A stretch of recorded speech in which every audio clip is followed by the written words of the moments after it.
Welcome back to The Last Mile with Ryan Leaf. Today we are continuing our conversation with Kevin McCracken, Executive Director at The Last Mile from Putnamville. Kevin has been an advocate of fair chance employment for 23 years and a volunteer in San Quentin State Prison for 10 years, most recently the Executive Director of Prisons Employment Connection. Kevin recounts his own journey with sobriety, and we discuss the challenge of recovery outside of prison. We also get into a discussion around looking for work with a felony, the NIL, and what it means to truly be of service. Whether it's you or someone you know that is in recovery, this is a candid conversation about committing to changing your life path, and anyone can benefit from. This is pretty cool. We're inside the Pacers, Indiana Pacers practice facility here. One of the very big examples of fair, hiring practices that we're going to be able to tell that story today. It's something you've been instrumental with over your, ever since you've been released from prison. You've come on recently as the executive director for The Last Mile, just over the last year or so.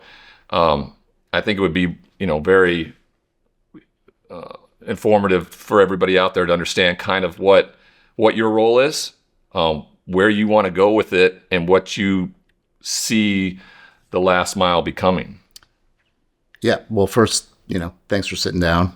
And we got to go to the game last night, which was awesome as well. And go Pacers. They won. Pacers, they won. Beat the Magic. They beat the Magic, a very good and up-and-coming team. So, yeah, the Pacers have been great partners. Steve Simon specifically really likes what we're doing at The Last Mile, has been a donor to the programs here in Indiana, as well as a close friend of our founders. So, it's been a great relationship, and they hired somebody last year and are hopefully going to hire a couple other people this year. Well, talk to the idea of the fair hiring practices aspect of things, because when people hear something like that, anything like it's a catchword or something, it almost is like, the hiring practices that are affirmative action or things like that. Is it the forced upon or just what it sounds like? It's a fair hiring practices that exist. So what we believe at The Last Mile, and what I've been doing, as you mentioned, for 25 years, is we want to give people an opportunity regardless of their past. So if you've done the work and you're ready to work, then why not? And I think when we look at anybody's lives, it doesn't matter whether you've got a criminal history or not. Everybody's made a mistake that they're embarrassed about. And so my question to people is, do you want to be judged for your worst mistake? Do you want to be judged for your worst day? And so when I talk to employers, I try to put it in that kind of light so that they understand that it's not about, diversity, equity, and inclusion necessarily. Of course, because a lot of the people in the U.S. are incarcerated, we have a massive amount of Black and brown men and women coming out of prison. But the reality of it is that these oftentimes are people that are ready to work. And speaking from my own experience, and just to go back to the prison versus jail, I was actually in jail and avoided my prison sentence by going to rehab. When I got out, the first thing I did was get a job in a company that hired people with a criminal record because I had a felony. That was a really embarrassing process for me. So my goal since then is to make that less embarrassing, less humiliating for people that had the same experience. That was 25 years ago. So instead of fair chance or second chance, they were calling us crazy. What, you're hiring a bunch of criminals and junkies to work for you? And I was, they didn't understand that I was one of us, right? Because I honestly, when I've got, long sleeve shirt on and a suit on, I present very well. Yeah. So, it's one of those things that it's almost hard to explain to people what the experience is like unless you've had it. And you've had the experience. Well, I think, 70 million people just said, hey, we'll hire a felon. Yeah.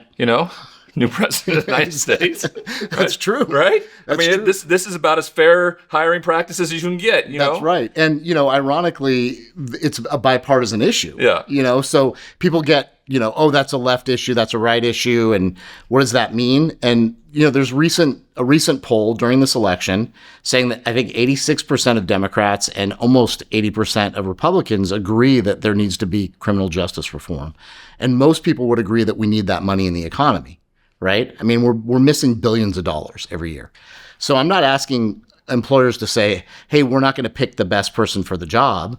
I'm asking them to open the hiring pool so they get the best person for the job. I think that's a better way to look at it. Like, and it always is when you make it about a affirmative action hire or something like that, because or the Rooney Rule in the NFL where you have to interview a certain amount of minorities. And I feel like you do yourself a disservice by not actually looking at the best candidates, but rather just fulfilling whatever necessary requirements exist. And it doesn't mean the best chance is this or that or the other. It's just, I feel like anything that's forced upon anybody tends to make them look at it in a more difficult way. What's is there still a tax break for companies for hiring criminally or justice impacted individuals? Yeah, so the IRS offers, I think, $9,000 per person. There is a limit as to how long ago they've been released from prison or had their conviction. But it's substantial. I mean, I would recommend that you use an accountant to do it because it's kind of a difficult process. Right. And then there's a lot of states that are coming on board with that. I think what a lot of governors realize, and it doesn't matter. We're here in Indiana. Governor Holcomb has been an incredible friend to the last mile, as well as Gavin Newsom. So we're talking about people that are polar opposites on the political scale, right? I mean, you couldn't get more liberal than Newsom, and you couldn't probably get more conservative than Holcomb. And the new Governor Braun is a businessman coming in here, and my understanding is he supports what we're doing as well, because from an economic standpoint, we're missing, again, billions of dollars of tax base, money into our communities, help for our families. And I think a lot of it starts there. If you can get people jobs that are going to be sustainable, that are going to be generational wealth changing, that are going to be something that they can come home and be proud to do when they come home from work and show their kids this is the way it should be, you're going to change communities completely. And we know marginalized communities are the most incarcerated. In Indiana, it's less diverse overall population. But if you look at the population in prison, it's very diverse in Indiana, but mostly it's people that are poor. And so when you look at that from an economic standpoint, you can kind of pull those people up.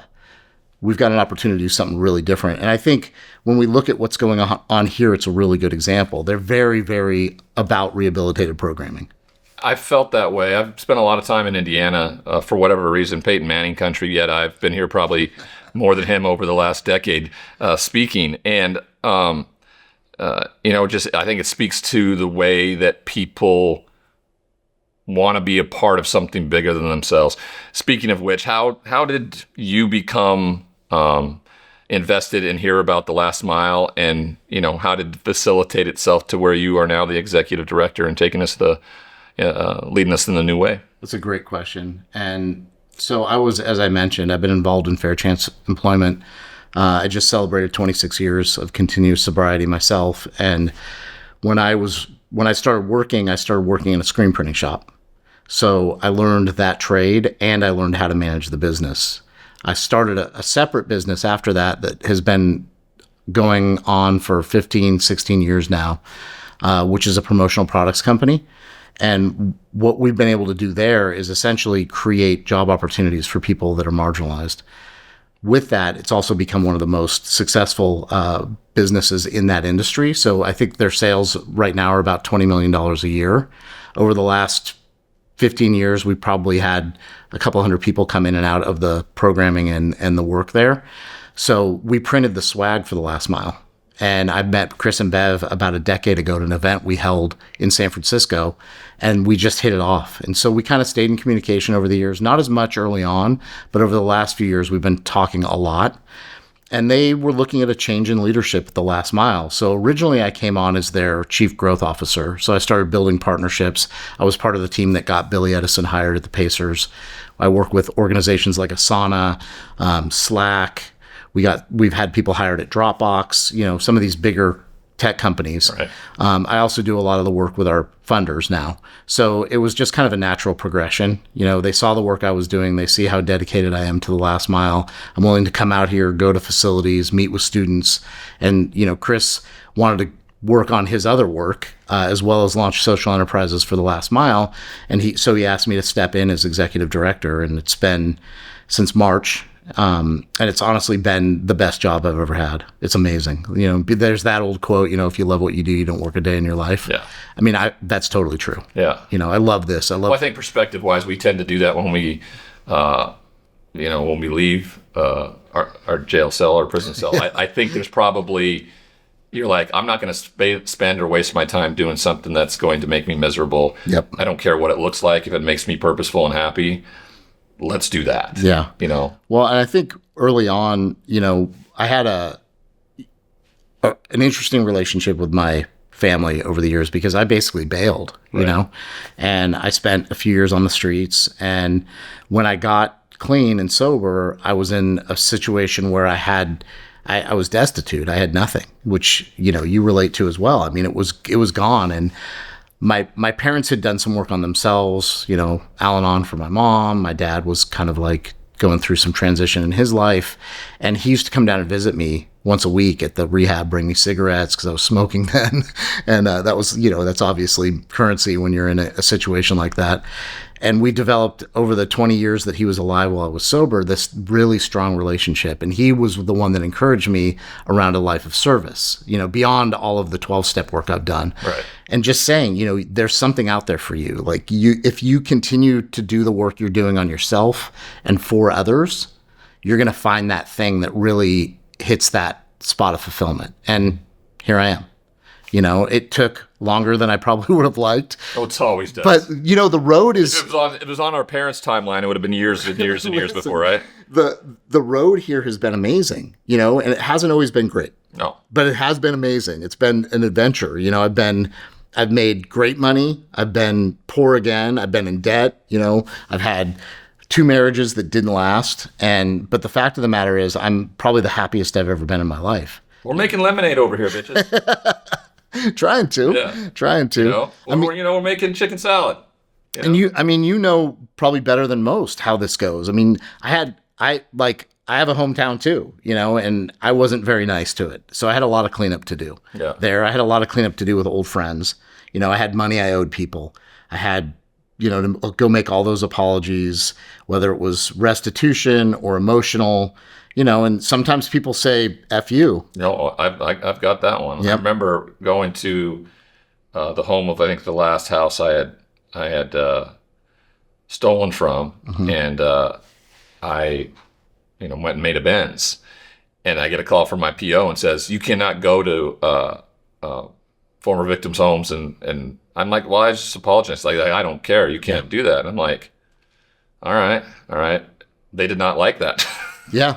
And I was like, okay. Yeah. So I talked to my sponsor about it, right, and figure out how to do living amends. Yep. And that leads to more service because it's more of a broader approach to how to go about doing that. Okay. You mentioned something a little bit earlier around the, you know, how difficult it was for you 25 years ago to have to go out and try to find work, you know, because of what you considered at the time as an embarrassing, you know, humiliating thing that people who have been justice impacted have to go out and try to work in the workforce, and how that's possibly changed a little. I mean, for me, like I have zero shame or embarrassment around it anymore. Yeah, I feel the same way now. I mean, I talk about it freely. Yeah. But I think when you're going through it initially, and there is still a scarlet letter, right? Yeah. I mean, whether it's incarceration, substance use disorder, whatever it is. I mean, I had to not only go in there and admit, because there was no ban the box then. I mean, that wasn't even like a thought. Yeah. If I didn't put on my or on my application, yes, and they did a background check, it wasn't just that I wasn't going to get that job. It was like, don't apply here ever again. Yeah. You know, and my conviction was for drug possession and theft, and, you know, and I had done stuff in multiple states. So when they did a background check, it looked really ugly, you know, because it had all of my arrests. Imagine what mine looks like. Yeah, then. Exactly. Right. Yeah. And so it was really hard. And what I've come to realize is that, you know, I mean, we're in a situation now where like 1 in 3 individuals in the U.S. is impacted in some way. Right. Someone has a family member. Somebody has somebody they've experienced this with. So what I've started to do is encourage the people that we work with to just own their narrative rather than run from it and hide from it. And if it's appropriate and the timing's right, talk about it with the hiring manager rather than wait for the background check and the conditional offer. If it's not, then fine. You do what you do. But most of the companies we're working with know who we're hiring and why, and are open to it. And so I think breaking that stigma is a huge part of it, and talking about the fact that I made a lot of mistakes in my 20s. I totally own them. I've gone back and cleaned up as many as possible. And then on the ones that I can't, I've done living amends. Like if there was a situation, here's one example around, some of my friends that were in music and I took money from them or, merchandise and sold it. If I can't find them, I make a donation to a music nonprofit, to make up for that. So there's always ways to clean that up. And I think every time I've done that, I felt stronger and better about myself, to the point now where I have these interviews. I talk about my past, talk about the fact that I lived on the streets, and it's not as embarrassing anymore. It just doesn't affect me. I've got, as you said, no shame around it. And that's a journey. Yep. To find that space. Were there moments from, see, a lot of times we have those feelings that we're going to, but they're not needed because there actually isn't any situations that it's just all fear for us. Yeah. Were there times where people looked at you and said no? Yeah. Well, obviously, especially because of how long ago this was. And I think I told you all the story. I got pulled over by the feds on my second date with a woman I ended up marrying. And they can see, even though my record had been expunged by that point, I had 10 or 11 years sober at that time. They can see everything because they get a federal background. And so the woman asked me that pulled me over if I had a drug problem when I was younger. It was really embarrassing. Or you said, doesn't everybody? Yeah. But it was why is this cop asking me about my drug issues after I've had my record? And I asked her, I was like, how do you even know that? I've had my record expunged. And she said, not for the feds. We have FBI access. Yeah. I had no idea, So it has come up, and it's, it's funny because now I take it in stride. I can own it. I actually consider myself to be fortunate because I'm in a population now that, and we were talking about this before the interview, that can actually go out and be honest about my entire experience and not be embarrassed about it. So I feel like I've leveled up, Oh yeah. In emotional responsibility, physical responsibility, accountability to my family and friends. And so as we develop that muscle, I feel like we have a leg up, and because I don't have to worry about anything. I'm not looking over my shoulder. No, you're never thinking about. I always have a funny thing about this when it comes to people talking about privacy and stuff like that, worrying about who's looking at your data and everything like that. And I'm like, I feel like everybody already has my data. Totally. Yeah. So what do I care? I don't then become a dog in the fight of okay, you want your privacy.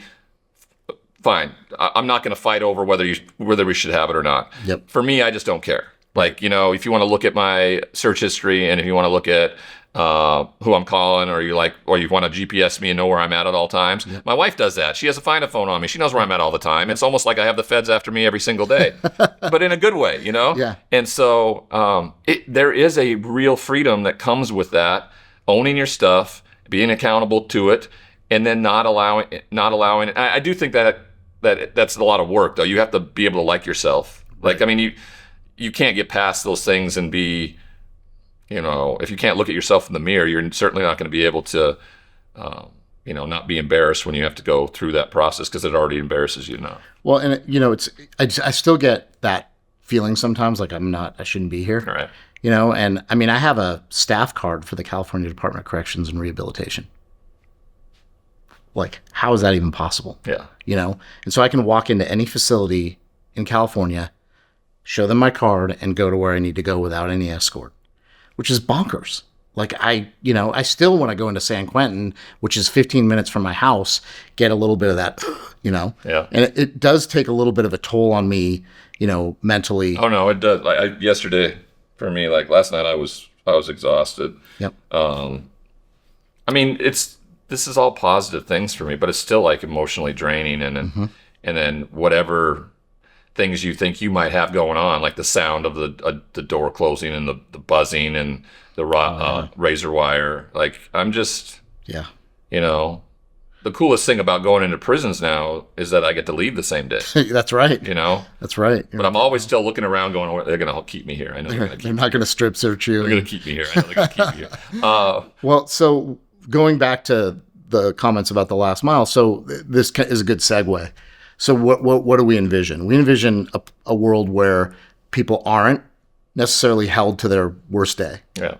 But also, if we have to have prisons, how do we make those better?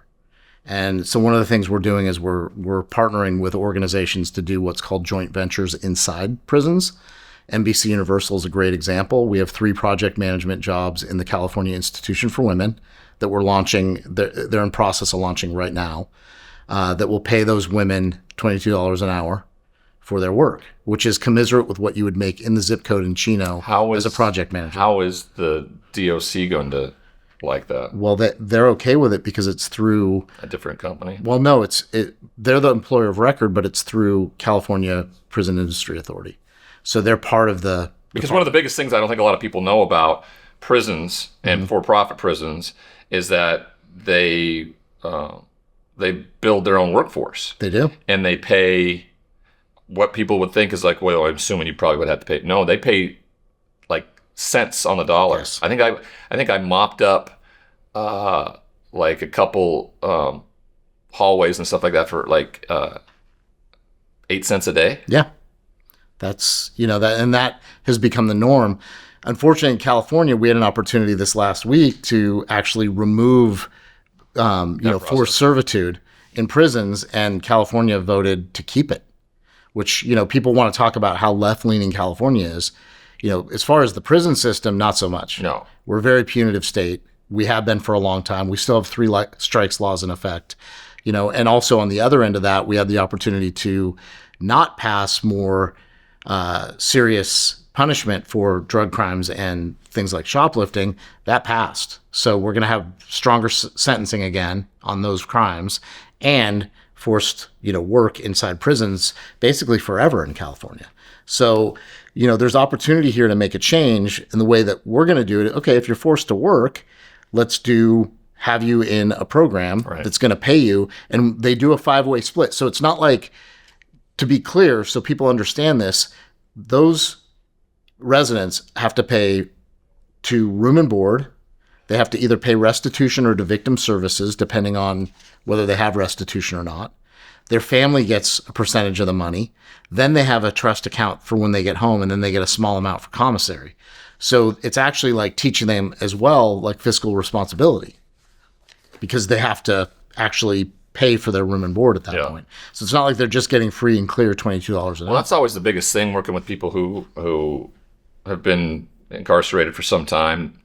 That's one of the hardest things to get them to understand and to do is to, like, here's a checkbook. Here's how you have to pay your rent, because you haven't had any responsibility at all. Now, I use that as an excuse almost to stay there a lot of the time for me. I was like, I don't have to worry about anything. I got food. I got a bed. I don't have to do anything. I can just get fat. Well, yeah, and then when you get home, obviously work is a barrier. Yeah. So we're starting social enterprises to take care of that concern for at least our alumni, if not other people that are impacted, because there's so much opportunity, right? And you have to develop something to use the time that exists there. Yep. Because for as much as people want to talk about justice reform, the reforming of it is to give them purpose. If you're going to hold them because of what they did and there's negative consequences, then there has to be something purposeful that drives them. Otherwise, that's why the recidivism rate exists the way it does.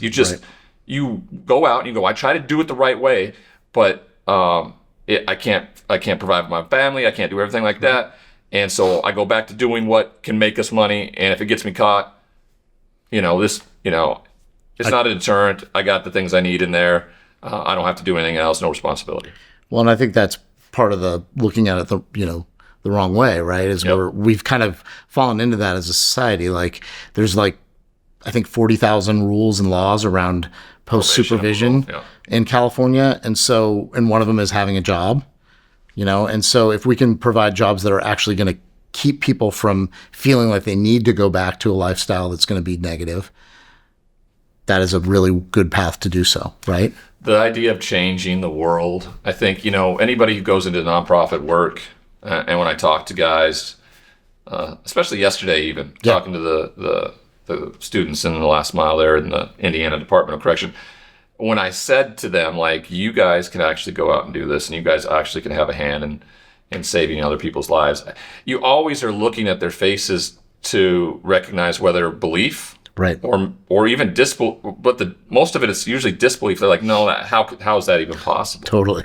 And I think that the last mile achieves that immediately, and continues to build it with the reputation it builds as to that hope. I agree. Well, the other thing is we're a fair chance employer. So we put our money where our mouth is. Over 65% of our employees come either from the last mile or other impacted backgrounds. Yeah.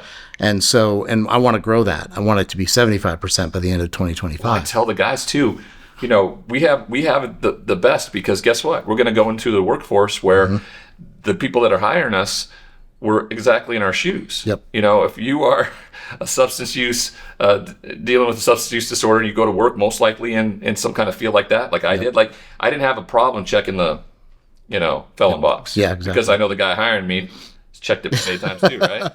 And that's true. Yeah. Well, I think too, as we continue to grow our relationships with employers, and we're saying, look, we're running a very, very tight ship over here. 75% of our workforce is either from our classroom or our system impacted in some way or another.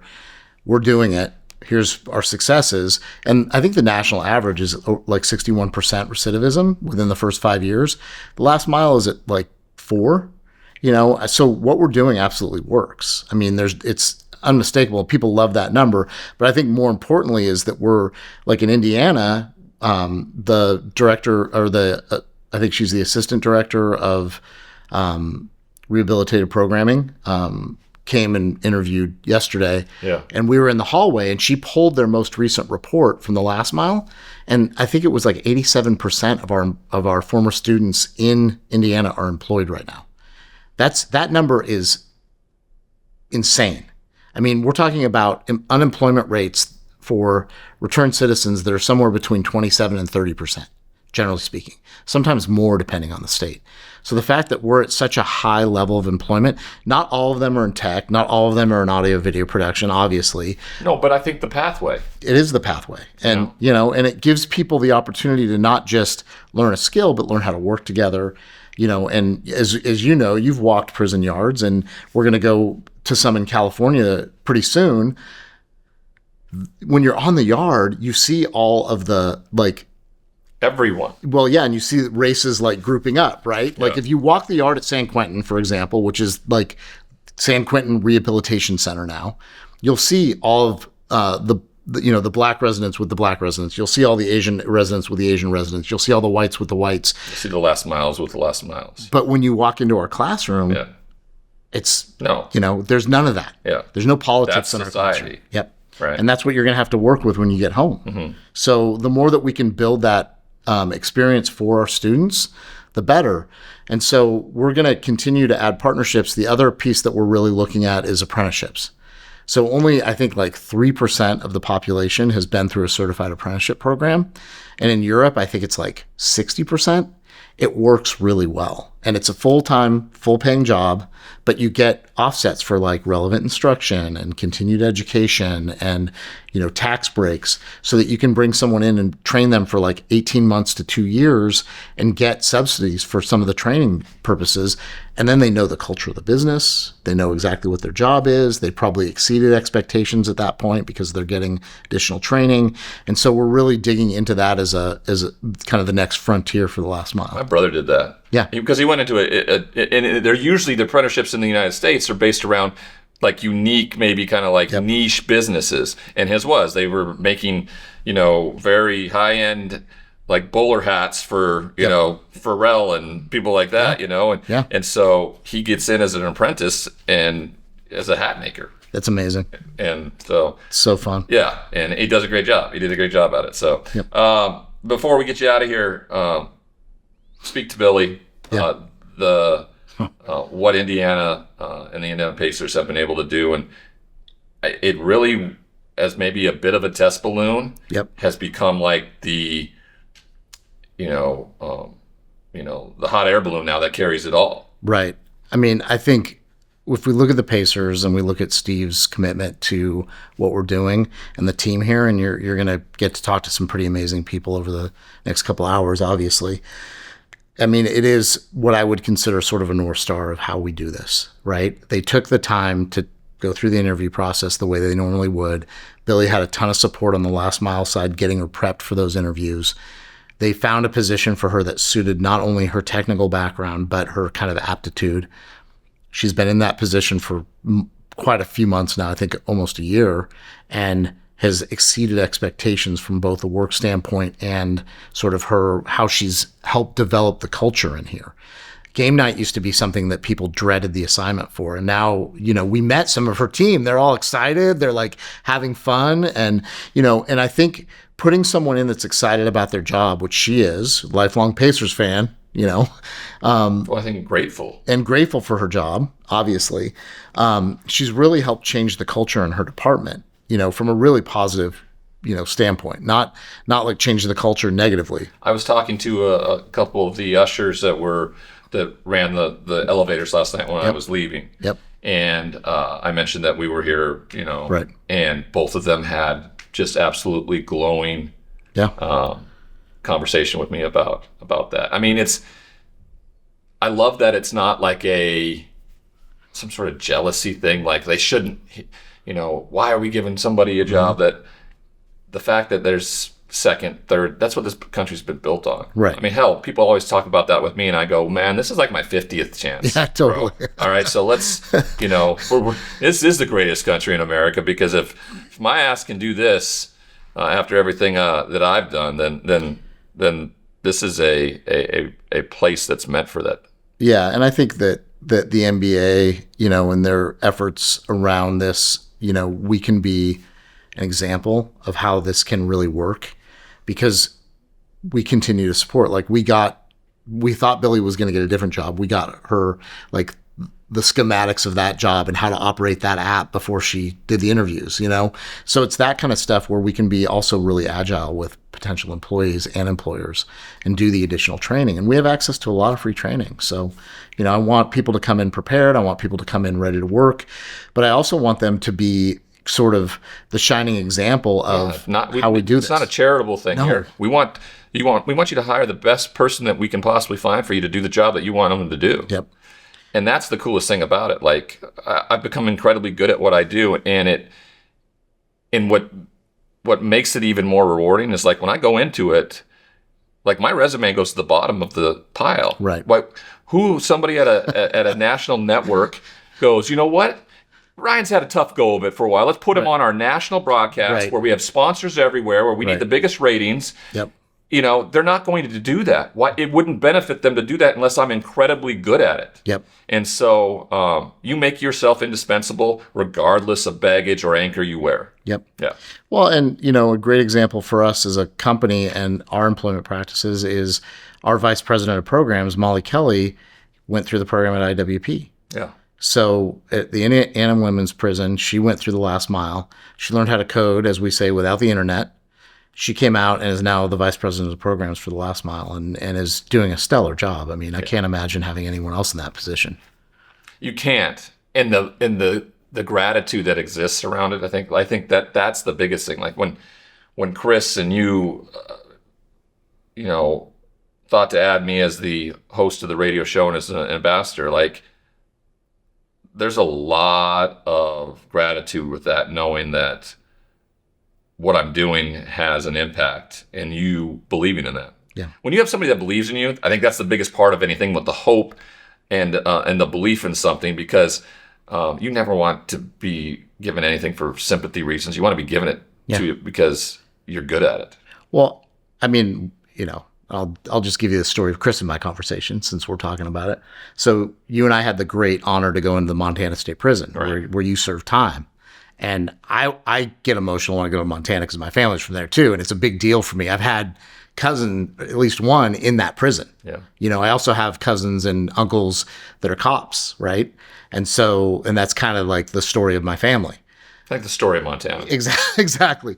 So when I saw the way the men in there resonated with you and the fact, and it's not just because you're from Montana and you served time there, it was more of the core feelings of what it was like to go through being incarcerated, have to come home, have to face all of the things that you had to face. And I think one of the things that rings true for people, especially people that are currently incarcerated, is that it doesn't matter what you had before you went to prison. Yeah. What matters is like, you're going to have to deal with a lot of adversity when you get home. And what's your support system around that? And how are you going to support yourself and the people around you when those feelings come up of imposter syndrome and anger and fear and like, what am I doing with my life? And shame. And how did I get here? And so after we went on that trip and I called Chris, he's like, what do you think? I'm like, I think get him for whatever he wants to do, because the men went totally bananas. They were like so happy to have him there. I mean, everybody was like, let's go out and take a picture. It was a big moment for everybody. And it wasn't a big moment for me. Yeah. And but it wasn't because it transcended. Ryan was a former NFL player. Ryan was a former Heisman Trophy, prospect, played in the national championship. It was the feelings that everyone got knowing that he had been where they are, and that he had been able to come home and turn things around in a industry that is very averse to bad stories, because you carry that with you on the air, right? I mean, all the things that happen were so public. Like I have I have a lot of anonymity. You know what I mean? Not so much anymore because I have a high profile job, but what happened. But that's not that's not necessarily the case when you. I say it in my speeches, right? I'm like, I'm not a local fuck up. Yeah. I'm a national fuck up.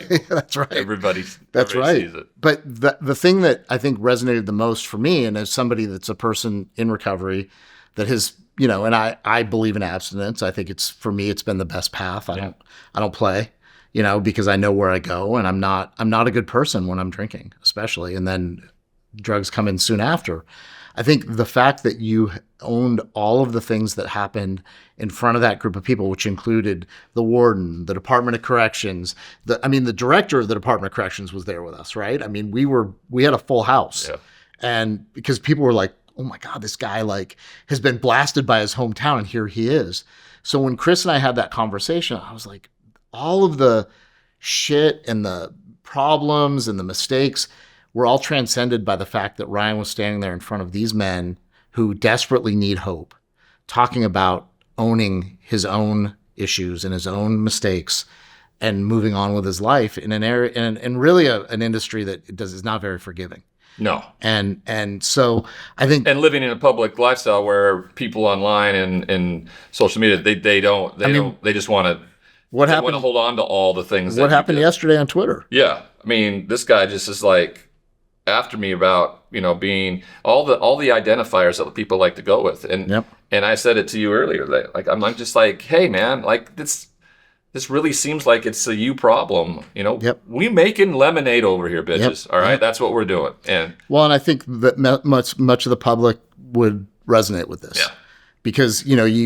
most of those are projections. It's just, they're either pissed that I could burn everything down to the ground so badly and still have everything that I wanted, or what I was promised in my eyes. And I just don't. It's sad because I want everybody to be happy. Yeah, I want everybody to be happy. I want everybody to have everything they've ever wanted. Yep. Well, I posted because my anniversary is the 1st of November, and I posted on social media, and that's what I said. I said, I hope that everyone, not just people that struggle with addiction, everyone get just a small piece of the love and peace that I've had. So my sponsor had me start doing something early around resentments. Yeah. And I thought this was really powerful. And it can be for anybody who goes into a new workforce and people are resentful of you getting the job, or why this and that. He had me start praying for the people I resented. Isn't that a pain? To find and have the life that I have. Yep. And I remember how hard that was for like the first 2 months or so, just through gritted teeth at night. Yeah.